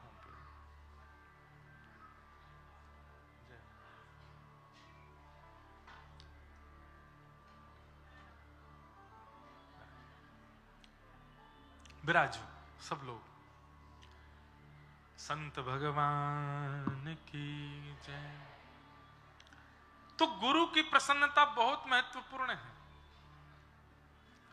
हमारे भारत में एक संत हुए, भक्त हुए, गुरुनिष्ठ हुए, उनका नाम था खोजी जी। क्या नाम था? उनके गुरु जी उनको सेवा में रखते थे, निज सेवा में। तो एक दिन शंका निवृत्त होने के बाद हाथ धुला रहे थे शिष्य खोजी जी अपने गुरु जी के, तो हाथ धोते धोते शिष्य गुरु जी हंस गए। तो खोजी जी ने पूछा, गुरुदेव आप इतनी जोर से हंसे, आपकी हंसी का कारण? तो गुरु जी तुरंत नाराज हो गए, बोले कैसे शिष्य हो तुम, तुमको ये नहीं पता कि मैं हंस क्यों रहा हूं? तो शिष्य बोले, गुरु जी क्षमा करें, मैं पहचान नहीं पाया। बोले कि तुम मेरी सेवा से अभी निकल जाओ, इतने दिन सेवा में रहते रहते हो गए, तुमको यही नहीं पता कि मैं हंस क्यों रहा हूं? अरे शिष्य का शिष्यत्व ऐसा होना चाहिए कि गुरु के आव भाव से पता कर ले कि गुरु जी क्या चाह रहे हैं, उनके मन में क्या चल रहा है। अब हम आप सब लोग तो इतनी बड़ी परंपरा गुरु निष्ठता में हम लोग तो नहीं है, पर फिर भी एक प्रसंग सुना रहा हूं कि गुरु की प्रसन्नता से क्या होता है। तुम्हें ये नहीं पता कि मैं हंस क्यों रहा हूं, निकल जाओ सेवा से। और जब तक इसका उत्तर ना मिल जाए कि मैं क्यों हंसा था, आना नहीं लौट के। अब बेचारे खोजी जी जगह जगह जामे, संत जनों के पास जाकर के कहें, मेरे गुरु जी क्यों हंसे, मुझे बताओ। संत बोले, हमें क्या पता तुम्हारे गुरु जी क्यों हंसे। कई संतों से बेचारे हाथ पांव जोड़ करके खूब दान दक्षिणा भी दे देते, प्रसन्न कर दे। संत बोले, बोलो तो सही क्या बात है, तुम पीछे पड़े। बोले, मेरे गुरुजी हंस गए थे एक बार, वो क्यों हंसे थे ये बता दो। कोई नहीं बता पाया। तब एक दिन आप एक वृक्ष के नीचे बैठ करके और बिल्कुल व्याकुल हृदय से रोने लगे और बस पूछने लगे, प्रकृति मुझे जवाब दो, मुझे गुरुजी ने दूर कर दिया सेवा से। वो हंसे क्यों थे? तब परम भागवत श्री कबीरदास जी प्रकट हो गए और बोले, रोते क्यों हो? मैं बताता हूं। बोले, क्यों हंसे? बोले, तुम्हारे गुरुजी इसलिए हंसे कि जब लघु शंका के बाद वो हाथ धो रहे थे, उसी समय पीपल के वृक्ष का एक बीज वहां गिरा हुआ था और हाथ धोने पर वो जल जो था वो पीपल के उस बीज को बहा के ले गया। तो गुरुजी हंसने लगे, बोले, वारे बीज, तू ही अगर भूमि के अंदर प्रविष्ट हो गया होता, वृक्ष बन गया होता, तो तुझे नारायण मान करके पूरी दुनिया पूज रही होती, लेकिन तू केवल बीज मान करके संसारी विषय में ऊपर उठा हुआ है, इसलिए आज तेरी गति देख, केवल एक सामान्य से लघु शंका के जल में तू बह करके जा रहा है। संसार के लोगों पर हंसते हुए तुम्हारे गुरुदेव कह रहे थे कि जो अनेक बीजों को जन्म और अनेक लोगों को छाया प्रदान करने वाला वृक्ष बन जाता है, वो नारायण के समान पूजने लगता है, लेकिन जो वृक्ष से विहीन होकर के केवल बीज बन के पृथ्वी पर गिर जाता है, वो एक दिन किसी इसी प्रकार के मलमूत्र के जल में बह जाता है। संसार का जीव क्या है? वो विषय आसक्त है। अब ये बहुत समझने वाली बात, उसको ये चिंता नहीं है कि 7:30 बजे कथा पूरी हो जाएगी, 7 बजे महाराज जी चले, उसको ये चिंता है 7 बजे पूरी हो जाएगी, उसके बाद मुझे संदेश खाने वहां जाना है, मेरी जीव को संदेश की इच्छा हो रही है, मुझे उसको खिलाना है, विषय भोग की इच्छा। उसे ये चिंता नहीं है कि आज रात मेरा भोजन होगा कि नहीं, उसे ये चिंता है कि मेरे नेत्रों को उसको देखने की इच्छा है, वो मुझे दिखेगा कि नहीं या दिखेगी कि नहीं। उसे ये चिंता नहीं है कि रात्रि में सर्दी होगी या गर्मी होगी, मैं क्या ओढ़ूंगा क्या पहनूंगा, उसे ये चिंता है कि मेरे त्वचा को इस स्पर्श की आवश्यकता, ये स्पर्श उसको मिलेगा कि नहीं। मैं बहुत ढक करके बोल रहा हूं बातें। विषय भोग की आश में पूरी दुनिया दौड़ रही है। जो स्थिर होकर के एक वृक्ष बनकर के खड़ा हो जाता है, जैसे साधु स्वामी विवेकानंद, वो वृक्ष हैं, क्योंकि आज तक उनकी छाया में कितने लोग आनंदित हो रहे हैं, आज तक उनके द्वारा प्रकट किए गए फलों को कितने लोग चाख रहे हैं, वो वृक्ष हैं। हम आप सब वृक्ष नहीं, हम बीज हैं। वृक्ष बनने की सामर्थ्य हम में है, पर विषय भोग में हमारी इतनी इच्छा है कि हम संसार के विषय भोग रूपी उस जल में बहते जा रहे हैं। कबीरदास जी ने प्रकट हो गया, इसलिए तुम्हारे गुरु जी हंस रहे थे। खोजी जी बोले, इतनी इतनी गहरी सोच मेरे गुरु जी की। वो सामान्य हाथ धोते हुए बीज बह गया तो इस पर इतना गहरा चिंतन कर लिया। तुरंत जाकर के गुरुजी से उन्होंने कहा, गुरुजी आप इतने साल पहले इस बात पर इसलिए हंसे थे। गुरुजी ने कहा, मेरा शिष्य, हृदय से लगा लिया। बोले, अब तुझे परमात्मा से मिलने से कोई न रोक सकता। क्यों? क्योंकि मैं तुझसे रीझ गया। भले ही मुझे परमात्मा नहीं मिले, पर मेरी प्रसन्नता से तुझे परमात्मा जरूर मिलेंगे। ये गुरु में सामर्थ्य है बंधुओं। गुरु यदि प्रसन्न है, आचार्य यदि प्रसन्न है, साधु यदि प्रसन्न है, और एक बात कह दूं, हरि कथा सुनने वाले, हरि चिंतन करने वाले, हरि सेवा करने वाले वैष्णव आपसे यदि प्रसन्न हैं, तो ठाकुर जी आपसे अति प्रसन्न हो जाएंगे। वो यदि आपसे प्रसन्न है तो आप में योग्यता नहीं ठाकुर जी को प्रसन्न करने की। अब यहां इतनी संख्या में लोग आए, इतनी संख्या में वैष्णव अगर मुझसे प्रसन्न हो गए, मेरे कथा सुनाने के भाव से आनंदित हो गए, तो आप सबकी प्रसन्नता जगन्नाथ जी को प्रसन्न कर देगी। जगन्नाथ जी को, लाला बहुत बढ़िया, तू ऐसे ही सबन को प्रसन्न करे कर। आपकी प्रसन्नता ठाकुर जी की प्रसन्नता से ज्यादा आवश्यक है मेरे लिए, और आप लोगों के लिए गुरु की प्रसन्नता। हम भले ही यहां से नीचे आपके गुरु नहीं है, पर जितनी देर यहां बैठे उतनी देर आपके गुरु हैं, और उतनी देर आपको वो विचार करना चाहिए कि ये प्रसन्न रहें। कथा में सोए ना, कथा में हल्ला ना करें, कथा में कुछ पिए ना, कुछ खाएं ना, किसी को परेशान ना करें, शांति बना करके रखें, ताकि ये प्रसन्न होकर के कथा सुनाएं तो ऐसी कथा सुना देंगे कि 7 दिन में हमको भले ही ठाकुर जी का अनुभव नहीं हो, आपको हो जाएगा। हम प्रसन्न हो गए तो, और हम नहीं, व्यास मंच पर सुशोभित होने वाला, व्यास गद्दी पर बैठने वाला कोई भी वक्ता यदि गुरु रूप में अगर आपने उससे मान के उसको प्रसन्न कर दे, उसकी प्रसन्नता दक्षिणा से नहीं है, और दक्षिणा से प्रसन्न होने वाले अगर कोई गुरु जी हो तो वो हम नहीं है। हमारे सामने आप बैग भर के धर दो, ले जाओ महाराज जी, हमको इतने दिन कथा। हम नहीं सुनाएंगे, हम आपको अपनी वास्तविकता बता रहे हैं।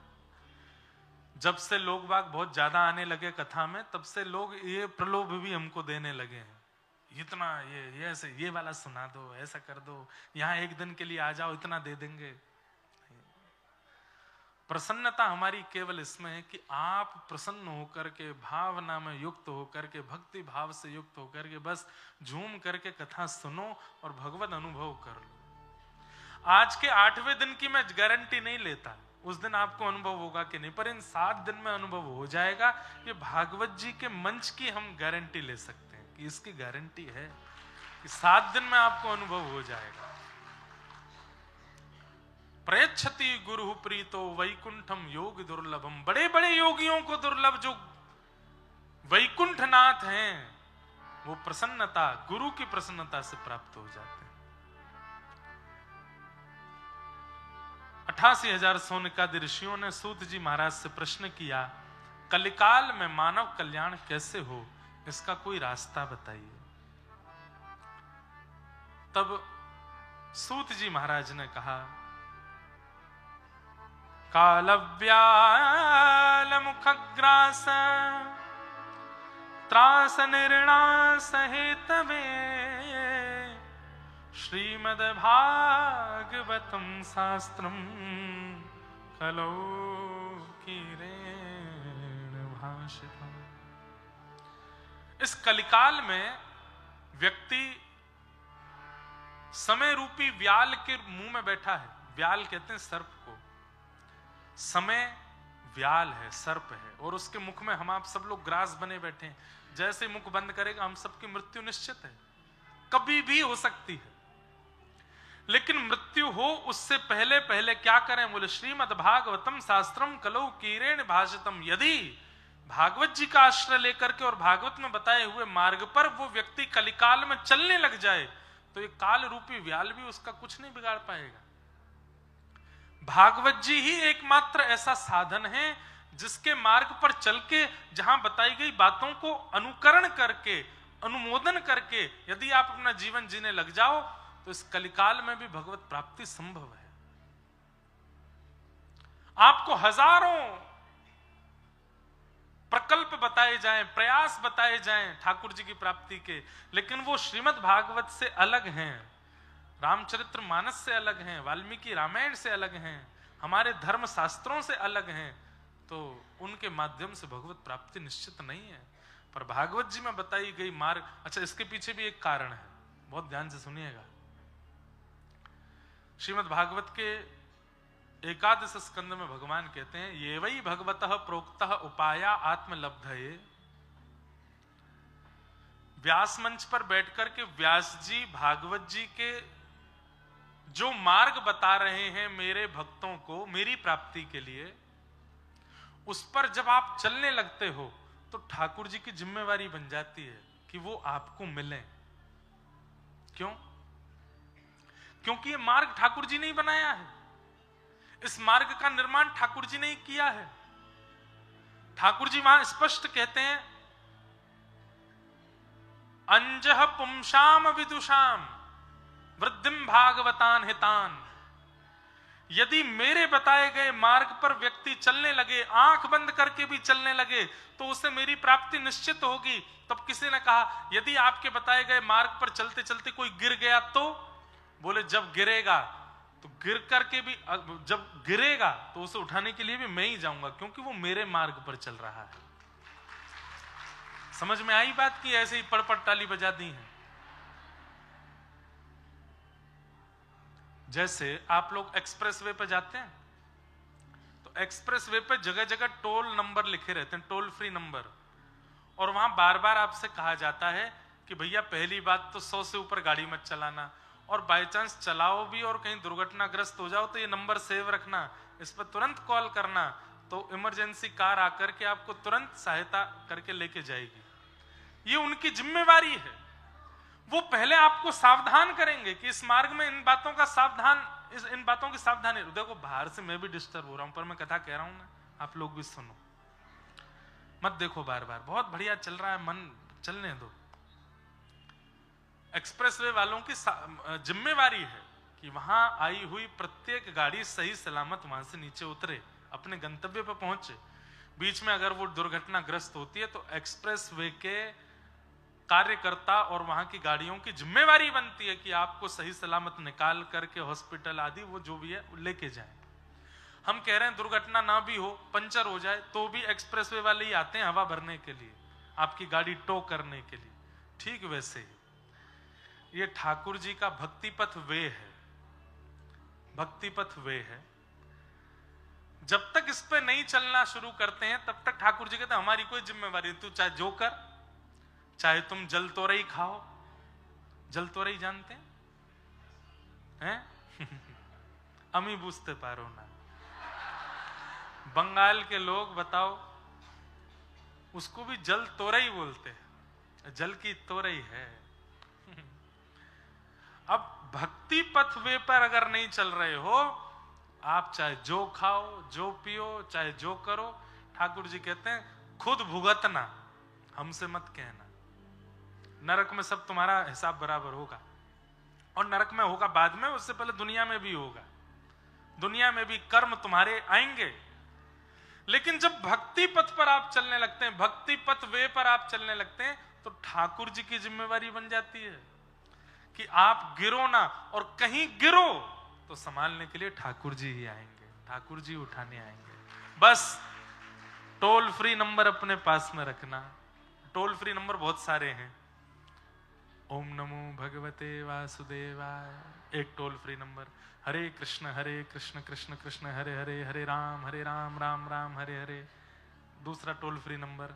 राधे कृष्ण कृष्ण कृष्ण राधे राधे, राधे श्याम श्याम श्याम राधे राधे तीसरा टोल फ्री नंबर। चौथा जय जय राधा रमण हरि बोल, जय जय राधा रमण।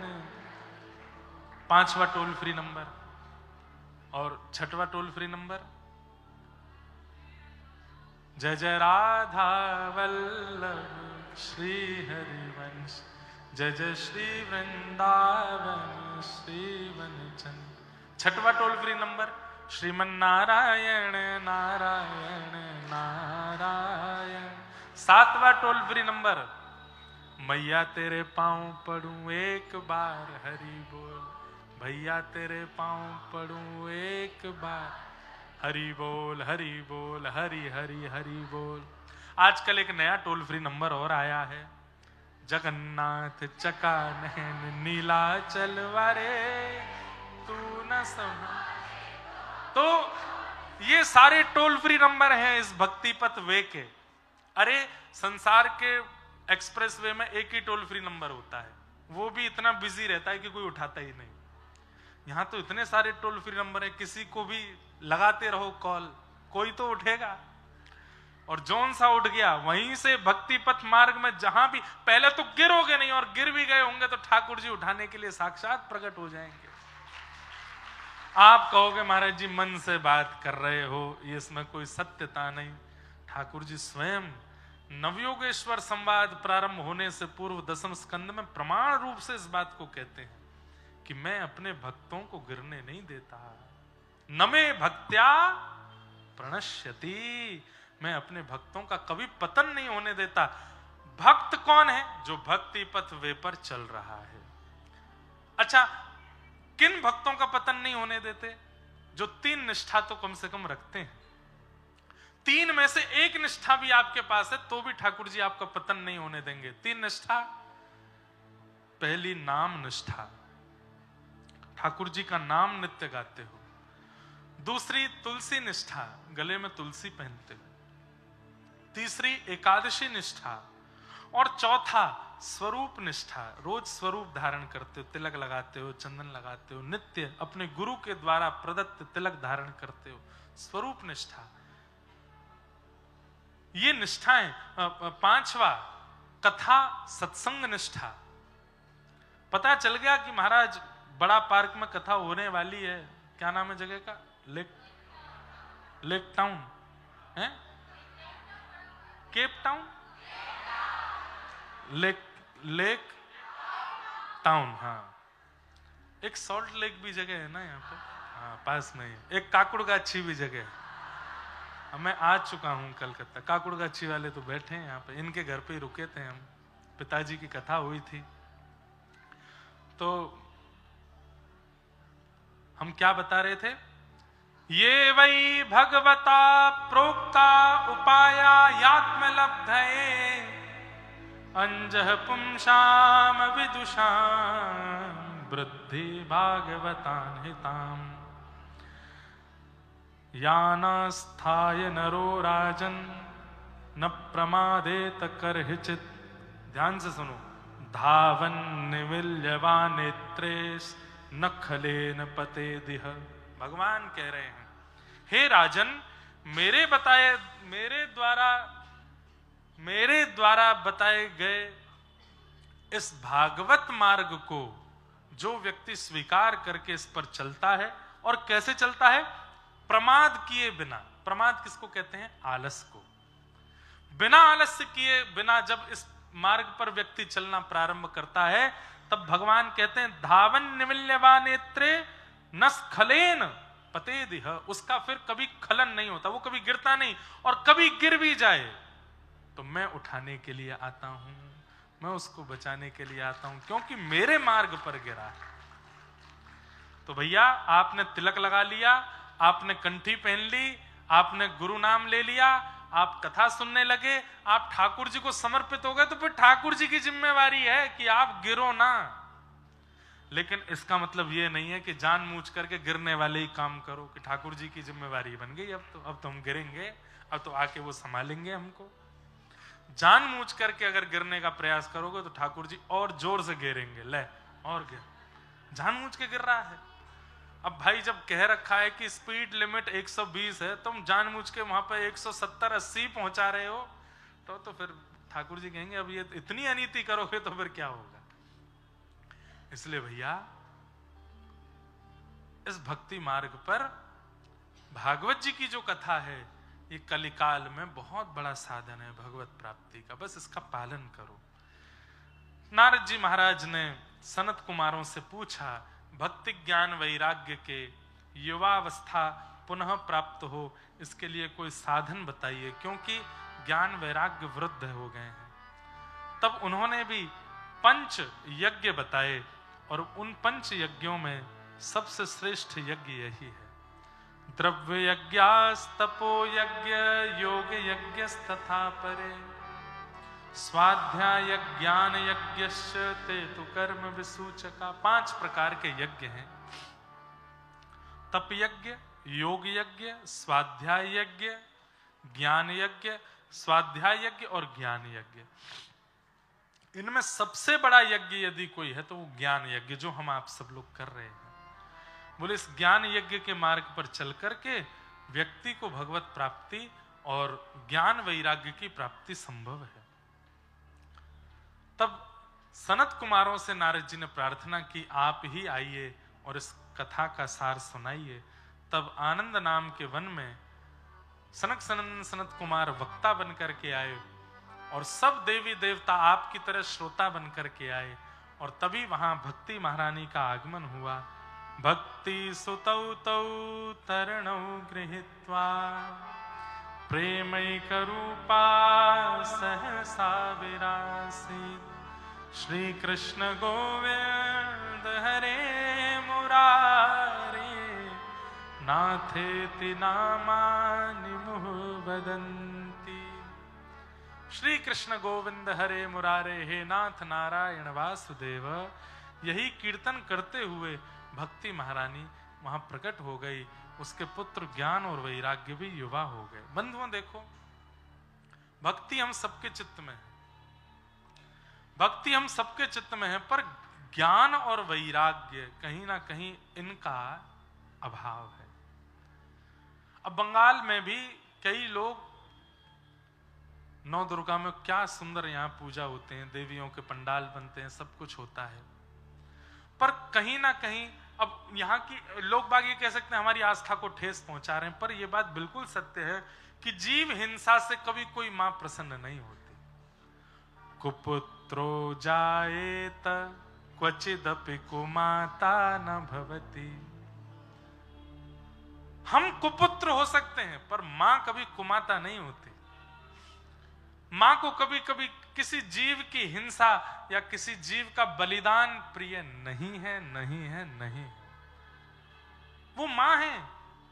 अरे किसी देव को सामने भी अगर आप करते हो तो भी एक बार को, वैसे तो स्वीकार वहां भी नहीं है, पर एक बार को ये मान लिया जाएगा, चलो ये तो पुरुष बुद्धि है, इतने ज्यादा निर्मल और इतनी ज्यादा ममता से भरे नहीं होंगे। पर मां,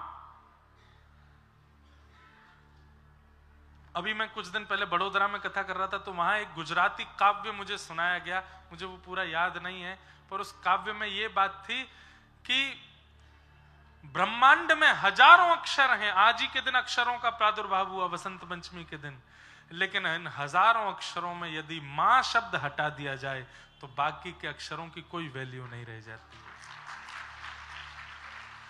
अगर मां शब्द हटा दिया जाए तो कोई अक्षर इतना बलवान और इतना करुणा से भरा हुआ नहीं है जितना शब्द केवल मां।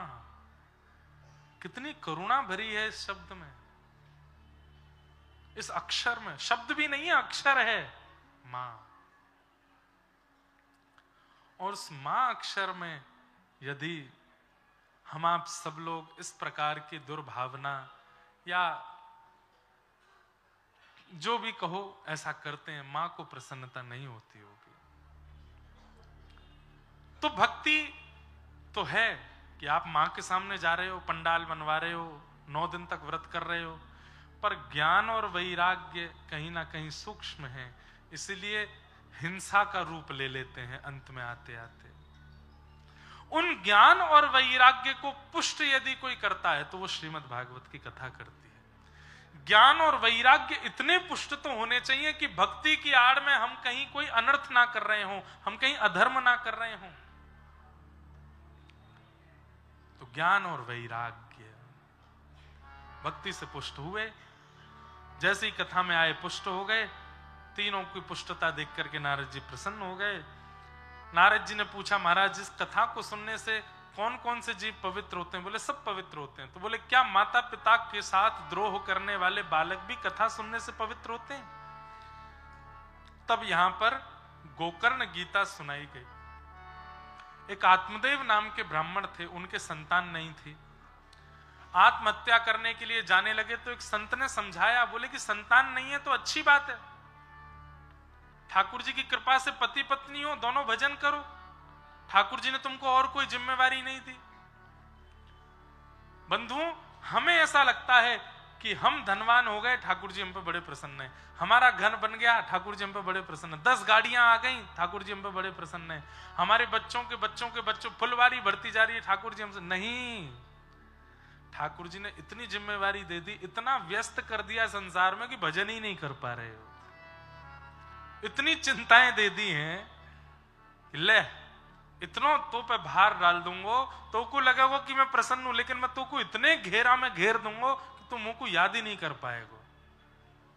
और यही होता है, अति संपन्नता, अति धनवंता, अति संसार में जो मांगा मिल गया, ऐसे लोग भजन नहीं कर पाते। क्यों? अवकाश नहीं है।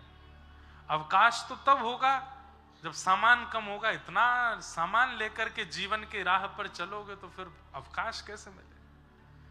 इसलिए जोरी तोरो दक्षु ने क्यों माया से, तो वे एकला चलो रे, एकला चलो, एकला चलो, एकला चलो, एकला चलो, जोरी तोरो दक्षु ने क्यों माया से, तो वे एकला चलो। देखो, पूरी दुनिया को ज्ञान आप ही लोग दे रहे हो, लेकिन कोई भी एकलो नहीं चल रहा है।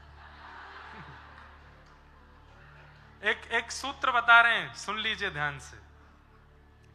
सफर कभी भी करो तो कम से कम 4 लोग जाओ। सफर हमेशा अकेले नहीं करना चाहिए, कम से कम 4 लोग होने चाहिए। आजकल यूथ में एक ट्रेंड चला है, अकेले घूमने जाते हैं। मुझे लगता है ये बहुत डिप्रेसिव होता होगा, है क्या? हाँ, सोलो ट्रिप। मुझे लगता है क्या आनंद आता होगा उसमें। बोले हम बहुत डिस्कवर, खाक डिस्कवर करते हो आप, कुछ नहीं होता उसमें।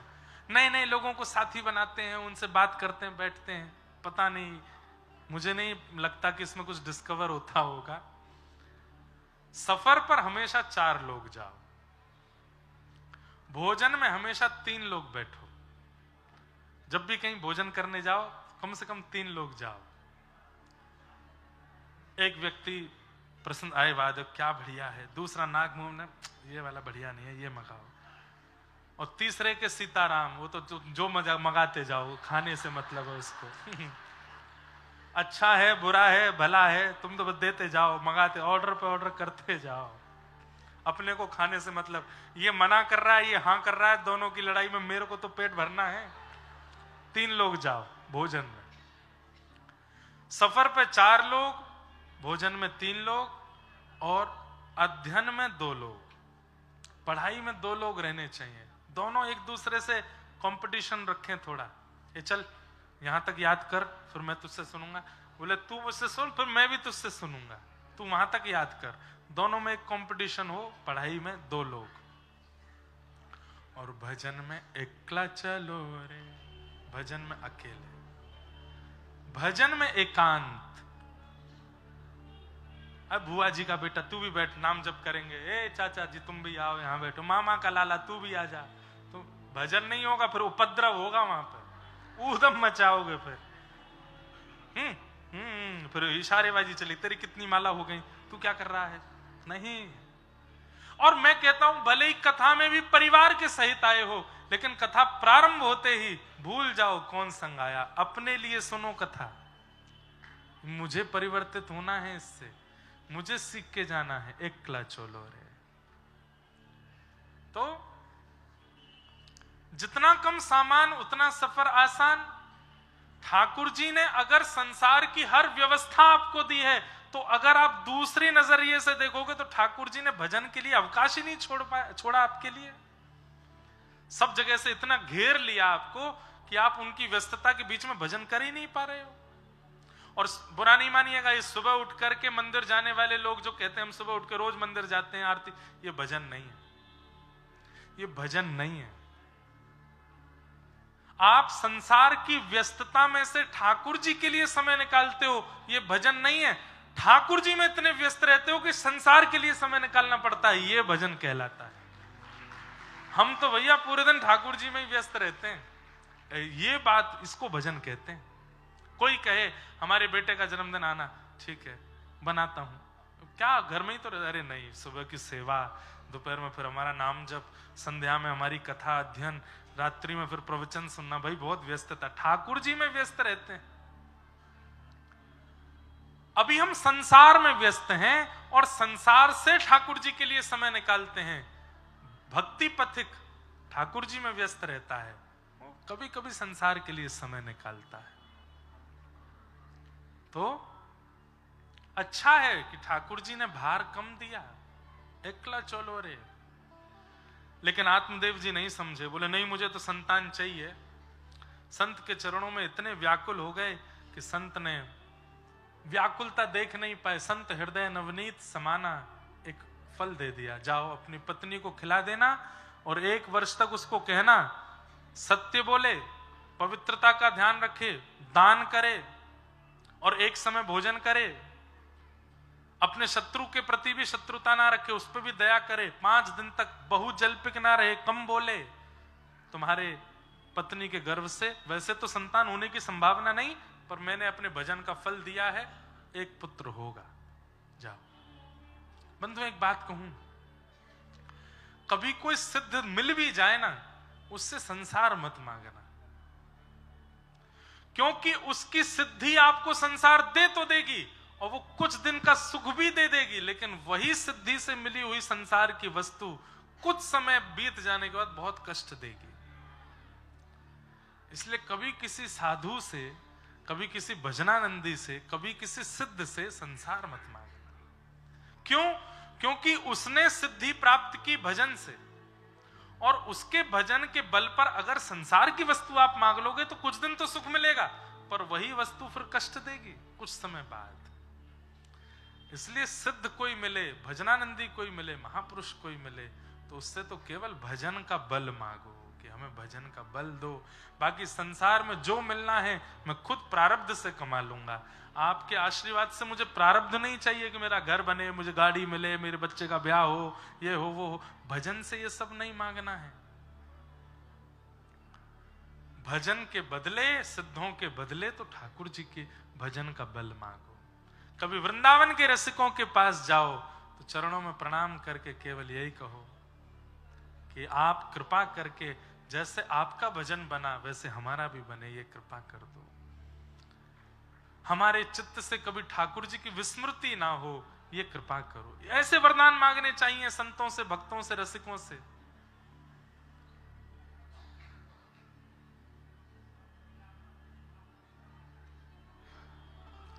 तो क्या बता रहा था मैं? हाँ, सिद्धों से, साधुओं से, महात्माओं से, भजनानंदियों से, भक्तों से कभी संसार मत मांगना, नहीं तो पछताओगे बाद में। कुछ समय का सुख तो मिलेगा पर बाद में वो कष्टदायी होगा। धुंधुली को जाकर के आत्मदेव जी ने फल दे दिया, बोले संत ने दिया है, 1 वर्ष के ये नियम है, इनका पालन करो, हमारे यहाँ पुत्र होगा। वो तो धुंधुली, उसने मन में सोचा फल खान, किसी महात्मा ने फल दे दिया, बोले खा लो, इससे संतान होगी। ऐसे ही बोलते हैं महात्मा। हमारे घर की गैया बांझ है, उसके भी बछड़ा बछिया नहीं हुई, यदि फल में सामर्थ्य तो उसके हो जाए। और फल गैया को खिला दिया और स्वयं ने जाके पति को बोलते मैंने फल खा लिया, अब देखो आप तो बहुत व्यस्त रहते हो, अब मेरी सेवा करनी पड़ेगी, मैं गर्व से हो जाऊंगी, मैं मायके चली जाती हूँ, हाँ साल भर बाद आऊंगी। पति बोले ठीक है। साल भर के लिए मायके चली गई। वहां पता चला कि इसकी एक सहेली गर्भवती है, उसको बहुत धन दे दिया। बोले तेरे 9 संतान हो चुकी, अब जो हो वो मुझे दे देना। साल भर बाद अपनी सहेली के संतान को लाकर के पति को दिखाया, देखो मैंने पुत्र को जन्म दिया। आत्मदेव बड़े प्रसन्न हो गए। देवी इसका नाम हम रखेंगे नारायण। नहीं, मेरा नाम धुंधुली, बेटे का नाम धुंधुकारी, जैसी तुम्हारी इच्छा। और तभी गौशाला में गैया ने भी एक बालक को जन्म दिया और उसका नाम रखा गया गोकर्ण। आत्मदेव इतने प्रसन्न हैं, कहां ठाकुर जी ने एक भी संतान नहीं दी, और आज गैया के भी जो लाला हुआ वो भी मानवों जैसा हुआ। संत कृपा से हुआ, संत आज्ञा से हुआ। धीरे धीरे दोनों बालक बड़े हुए, धुंधुकारी दुष्ट हुआ, गोकर्ण पंडित ज्ञानी बने। बंधु एक बात बताएं, बालकों की परवरिश कौन सी अवस्था में होती है? जिस दिन से बालक गर्भ में आता है उस दिन से लेकर के और प्राप्ति तु 16 वर्षे, 16 वर्ष 9 महीने तक बालक की परवरिश होती है। और उसमें भी सबसे ज्यादा 16 वर्ष तो बाद की बात है, 9 महीना जब मातृगर्भ में बालक होता है उस समय मां का चिंतन, उस समय मां का ध्यान, उस समय मां जो खाती है, जो पीती है, जो बोलती है, जो सुनती है, उसका प्रभाव बालक पर बहुत पड़ता है। हम तो कहते हैं कथा में कि अगर 9 महीने माताएं बिल्कुल तपस्विनी जैसा जीवन और एक साधक जैसा जीवन जी ले, जब गर्भ में बालक हो, तो 16 वर्ष उसके ऊपर प्रयास करने की आवश्यकता नहीं पड़ेगी। 9 महीने में ही उस बालक का निर्माण हो जाएगा। वो जन्म लेने के बाद अपने आप ही इतना श्रेष्ठ हो जाएगा, इतना योग्य हो जाएगा कि उस पर ज्यादा ध्यान देने की जरूरत नहीं। बस ये 9 महीना माताएं थोड़ा ध्यान रखें। जब गर्भ में बालक हो उस समय बिल्कुल क्रोध ना करें, उस समय कुछ भी अनर्गल ना खावें। कम से कम 9 महीने के लिए जीभ पर इतना वशीकरण कर लें कि ठाकुर जी को बिना निवेदित की गई कोई वस्तु स्वीकार ना करें, प्रसाद ही पावें, प्रसाद ही देखें, प्रसाद ही सुने, सब कुछ भगवत संबंधी स्वीकार करें, बालक पर कृपा होती है। आत्मदेव बड़े दुखी हो गए अपने पुत्र धुंधुकारी से। मां ने तो कुएं में कूद के प्राण त्याग दिए। आत्मदेव जी वन को चले गए। तब वन में जाकर के गोकर्ण महाराज ने इनको ज्ञान उपदेश किया। देहेस्थिमां सदुदरे विमतिं त्यजत्वम् देहेस्थिमां सरुधिरे विमतिं त्यजत्वम् जायासुतादिषु सदा ममतां विमुञ्च पश्यानिशं जगदिदं क्षणभङ्गुनिष्ठम् वैराग्यरागरसिको भवभक्तिनिष्ठः धर्मं भजस्व सततं त्यज लोकधर्मान् सेवस्य साधुपुरुषां जहि कामतृष्णान् अन्यस्य दोषगुणचिन्तनमाशु मुक्त्वा सेवा कथारसमहो नितरां पिबत्वम्। पिताजी को ज्ञान उपदेश किया और ज्ञान उपदेश के पश्चात आत्मदेव जी महाराज श्रीमद् भागवत जी का आश्रय लेकर के भगवत धाम प्रस्थान कर गए। धुंधुकारी जिसने माता पिता को इतना कष्ट दिया उसकी मृत्यु हुई। वैश्याओं ने मुख में जलते हुए अंगार डाल दिए। मृत्यु के बाद वही प्रेत बना। बंधुओं, पाप और महापाप दो श्रेणी होती हैं। कल अवसर मिलेगा तो मैं महापाप 10 महापाप हैं उन पर चर्चा करेंगे। और इन 10 महापापों को जो व्यक्ति जीवन में करता है उसको प्रेत योनि में जाना ही पड़ता है।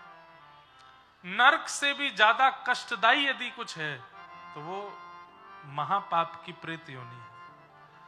तो जीवन में अगर हमने पाप किया तो हमको नरक जाना पड़ेगा, पर नरक में जाने वाले व्यक्ति का पुनर्जन्म हो जाता है। पर महापाप करने वाले को तो 2000 वर्ष के लिए प्रेत बनना पड़ता है। और उन महापापों में एक मातृपितृ द्रोह भी है, इसलिए मातृपितृ द्रोह नहीं करना है। कल उस पर हम विशेष चर्चा करेंगे। धुंधुकारी प्रेत बन गए। गया श्राद्ध के बाद भी अपने प्रेत योनि से मुक्त नहीं हो पाए। तब श्रीमद् भागवत जी की कथा हुई और श्रीमद् भागवत की कथा होते ही, सप्ताह कथा होते ही श्री गोकर्ण जी महाराज के मुख से कथा श्रवण करते ही प्रेत योनि से मुक्त होकर के भगवत धाम को प्रस्थान कर गए।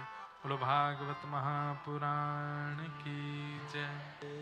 भागवत जी की कथा की ऐसी सामर्थ्य है कि अत्यंत प्रेत योनि में पड़ा हुआ व्यक्ति भी इनके आश्रय से परम पवित्र और मुक्त हो जाता है। ऐसी कथा के मंगल महात्मा को हम यहाँ विश्राम देते हैं। कल कथा का समय वही 3 बजे से यहाँ है। 3 साढ़े 3 तक कथा प्रारंभ हो जाएगी। आप लोग समय करके सब लोग पधारिएगा। आज की मंगलमयी कथा को विश्राम दें। हरिनाम संकीर्तन करते हुए आरती की ओर जाएंगे। प्रेम से जय जयकार करेंगे। बोलो वृंदावन बिहारी लाल की जय। श्री राधा रमण लाल की जय। श्री राधा वल्लभ लाल की जय।